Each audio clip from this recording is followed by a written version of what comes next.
기자 수첩 넘어가 보죠. 뭐 가지고 오셨습니까? 최근 차이나머니에 대한 보도가 계속 이어지고 있죠. 중국 자본들이 제주도에 카지노를 세우려고 한다. 예. 중국인 관광객이 많이 몰려오기는 하는데 관광지에서 돈은 별로 안 쓰고 쇼핑만 조금 한다. 중국인 관광객들이 가는 숙박업소, 음식점, 상점들도 다 중국인들이 경영하는 곳이다. 여행사도 중국 업체가 장악했다. 뭐 등등등등 PD수첩에서 보도했던 것들이고요. 예. 굳이 제주가 아니더라도 뭐 아마 방송 들으신 다음에 중국 자본 이렇게 한번 검색어를 쳐보십시오. 인터넷에. 그러면 중국 돈을 끌어들이기 위해서 동분서주하는 우리나라의 지방자치단체 기업들의 이름이 우수수수 뜹니다. 맞아요. 다들 중국 돈을 끌어들이려고 좀 난리가 났어요. 우리나라의 주식, 채권, 부동산에 투자한 중국계 자금이 이미 20조 원을 넘었다 그러죠. 그래서 20조. 한 2008년과 비교해도 40배 이상 늘어났다. 이런 얘기들을 합니다. 그렇군요. 다른 나라들도 보면 중국을 큰 손이다 해가지고 자본 끌어들이려고 애를 많이 쓰지 않습니까? 예, 뭐 유럽 같은 곳에서는 지금 재정 위기를 겪고 있으니까 어떻게든 돈을 끌어와야 되거든요. 그러니까 중국의 부자들을 부르고 있죠.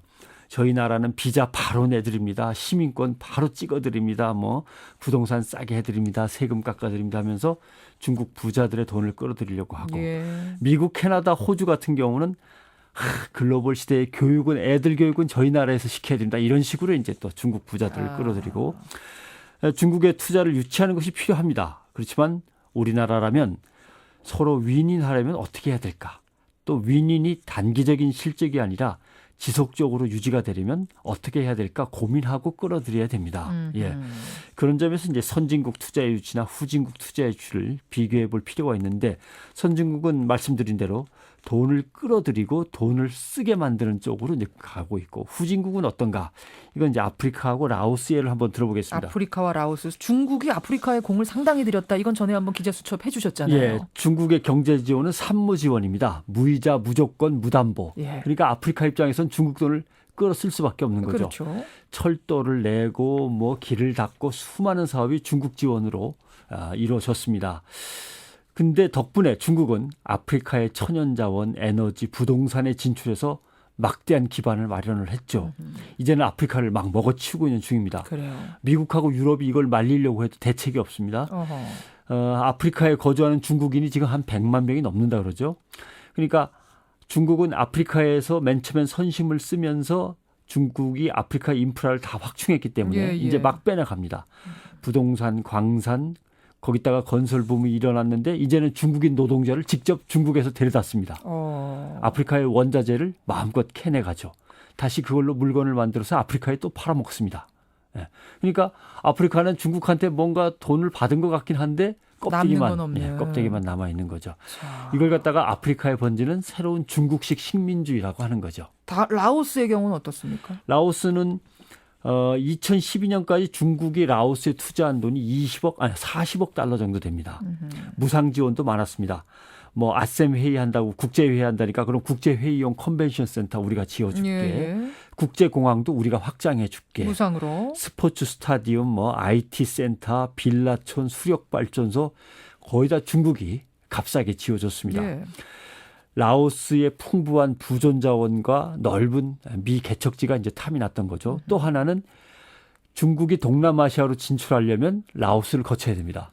베트남을 거치면 더 편하지만 베트남하고 중국은 요새 그 사이가 안 좋습니다. 그렇죠. 예, 계속해서 뭐 조어도를 놓고 싸우기도 하고요. 예. 그러니까 이제 라오스를 택하는 거죠.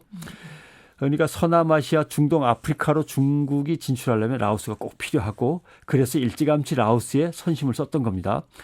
그런데 맨 처음에 라오스는 괜찮았어요. 카지노도 들어서 호텔도 들어서 길도 닦아줘 차도 많이 들어와. 그랬겠네요. 예. 경제가 활기를 띠는가 싶었는데 라오스 주민들의 삶은 더 나빠졌습니다. 왜 그렇습니까? 왜냐하면 카지노를 지을 때는 제주도도 조심해야 됩니다. 카지노를 지을 때는 외국인용이라고 했는데 나중에는 수익을 남기기 위해서는 뭐 외국인, 내국인 할 거 없이 다 받아들이는 거죠. 카지노에 가난한 라오스 사람들이 몰리기 시작하니까 파산하고 폭력이 벌어지고 그래요. 불법 고리대금업이 성행하고 폭력 조직이 나오고 성매매가 또 사회에 번지고 결국 라오스 정부는 지난 5월 중국의 카지노 사업을 중단시켜버렸습니다.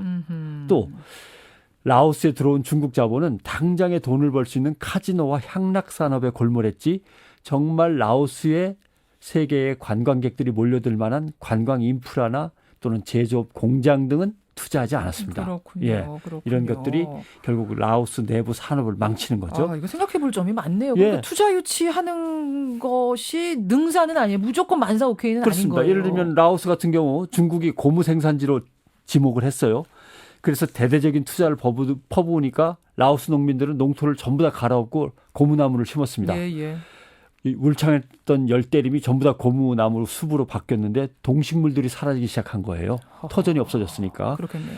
근데 고무 생산이 갑자기 늘어나니까 가격은 또 떨어집니다. 음흠. 그러니까 가격은 누가 쥐고 있느냐. 이제 중국 상인들이 라오스의 고무 가격을 자기들 쥐고 마음대로 있는. 덤핑해서 사갑니다. 야, 이건 걱정만 할 게 아니라 장기적이고 전략적인 투자는 어떻게 해야 됩니까? 그렇죠. 뭐 전 세계 어느 나라나 중국 돈을 빨아들이려고 경쟁을 하는 마당이라 중국 자본이라고 해서 다 검은 돈이라고 여길 건 아닙니다만은 예.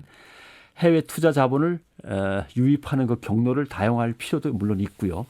그러나 우리나라의 경우 생산, 기술, 고용 창출과 관계가 적은 전시성 사업에 중국 자본을 끌어들이는 건 가능한 피해야 됩니다. 그런데 지방자치단체는 실적 때문에 자꾸 그러려고 그러죠. 국가의 주요 자산이나 땅을 맡기는 것도 가능한 한 그 위험성을 살펴서 피해야 되고요. 중앙정부가 지금이라도 나서서 기업과 기관과 지방자치단체를 컨트롤해야만 됩니다. 생각해 볼 지점이네요. 수고하셨습니다. 고맙습니다.